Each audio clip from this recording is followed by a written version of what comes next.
আসসালামু আলাইকুম ও রহমতুল্লাহ। সুপ্রিয় দর্শক শ্রোতা, 10 মিনিট মক্তব চ্যানেলটিতে আপনাকে স্বাগতম।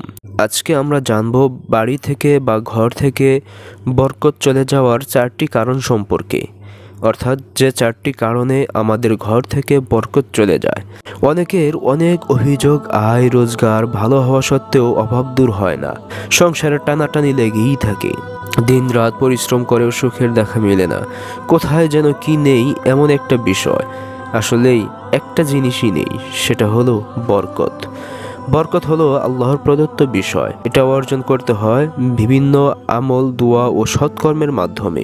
তাই আসুন জেনে নেই সেই 4টি মূল কারণ সম্পর্কে। প্রথম কারণ হলো প্রাপ্ত বয়স্ক ও পর্যাপ্ত ধন সম্পদ থাকার পরেও যারা বিবাহ করে না বা বিবাহ দেয় না, সেই ঘরে বরকত থাকে না। আমাদের অনেক পিতামাতার মধ্যে এই বাজে অভ্যাসটি অনেক বেশি চর্চা হয়। তারা সন্তানকে এক প্রকার জেনা করার লাইসেন্স দিয়ে দেয়, কিন্তু বিয়েকে কঠিন করে রাখে।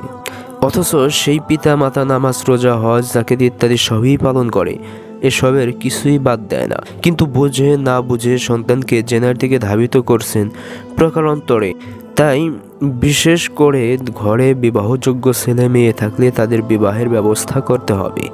সামর্থ্যবান যুবক এবং তার পিতামাতার প্রতি এটি বেশি বার্তা, কারণ রাসূলুল্লাহ সাল্লাল্লাহু আলাইহি ওয়াসাল্লাম যুবকদের উদ্দেশ্য বলেন, হযরত ইবনে মাসউদ রাদিয়াল্লাহু আনহু থেকে বর্ণিত, তিনি বলেন, আমরা নবী সাল্লাল্লাহু আলাইহি ওয়াসাল্লামের সাথে কিছু যুবক ছিলাম যাদের কিছুই ছিল না।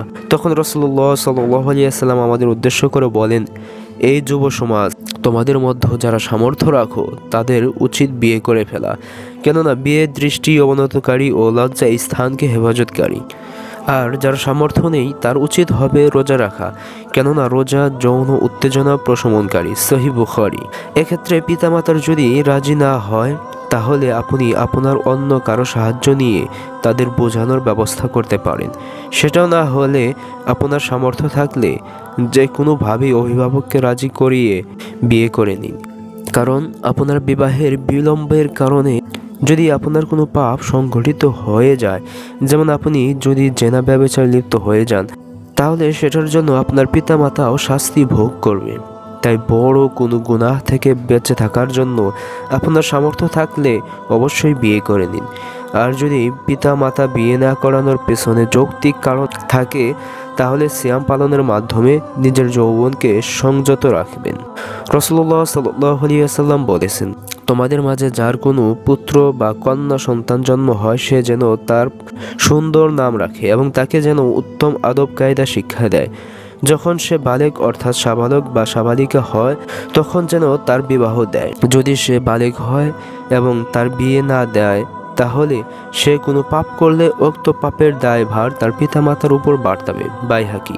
বিবাহের ক্ষেত্রে ছেলে মেয়ের বয়সের মাঝে বেশি পার্থক্য থাকা উচিত নয়, বরং বয়সের পার্থক্য কম থাকা উত্তম। এটা আমরা বুঝতে পারি হযরত ফাতিমা রাদিয়াল্লাহু আনহা এর বিয়ের দিকে তাকালে। রাসূলুল্লাহ সাল্লাল্লাহু আলাইহি ওয়াসাল্লাম তার কম বয়সী মেয়ে ফাতিমা রাদিয়াল্লাহু আনহাকে বিবাহ দিয়েছিলেন কাছাকাছি বয়স্ক হযরত আলী রাদিয়াল্লাহু আনহু এর সঙ্গে। দ্বিতীয় কারণ হলো পাপাচারের কারণে। তার কারণে ঘরে বরকত স্থায়ী হয় না।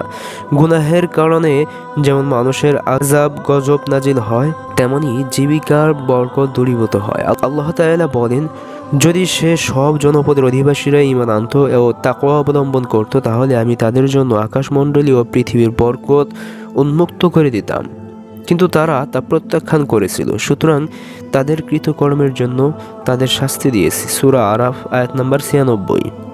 তৃতীয় কারণ হলো প্রাপ্ত রিজিক ও তাকদীরে সন্তুষ্ট না থাকা। আল্লাহ তাআলা বান্দাদের জন্য রিজিক বন্টন করে থাকেন। মানুষ আল্লাহ প্রদত্ত রিজিকের উপর সন্তুষ্ট থাকলে তার জীবিকায় বরকত লাভ হয়। পক্ষান্তরে ওই রিজিকের উপর সন্তুষ্ট না হলে তাদের জীবিকার বরকত চলে যায়। হযরত রাসূলুল্লাহ সাল্লাল্লাহু আলাইহি ওয়াসাল্লাম বলেন, আল্লাহ বান্দাকে প্রদত্ত জিনিসের মাধ্যমে পরীক্ষা করে থাকেন, যা তার জন্য নির্ধারণ করেছেন। তাতে যদি সে সন্তুষ্ট থাকে, তাহলে আল্লাহ তাতে বরকত দান করেন এবং তাকে আরও বৃদ্ধি করে দেন। আর যদি সন্তুষ্ট না হয়, তাহলে তাতে বরকত দেন না। মুসনাদে আহমদ। চতুর্থ নাম্বার হলো কৃপণতা ও ব্যয়কুণ্ঠতা। কৃপণতা মানুষকে পাপাচারে লিপ্ত করে, যা ইহকালীন ও পরকালীন জীবনে ক্ষতিগ্রস্ত হওয়ার কারণ। নবী করিম সাল্লাল্লাহু আলাইহি ওয়াসাল্লাম বলেন, তোমরা কৃপণতার ব্যাপারে সাবধান হও, কেননা তোমাদের পূর্ববর্তীরা কৃপণতার কারণে ধ্বংস হয়েছে। অর্থলোভ তাদের কৃপণতার নির্দেশ দিয়েছে, ফলে তারা কৃপণতা করেছে।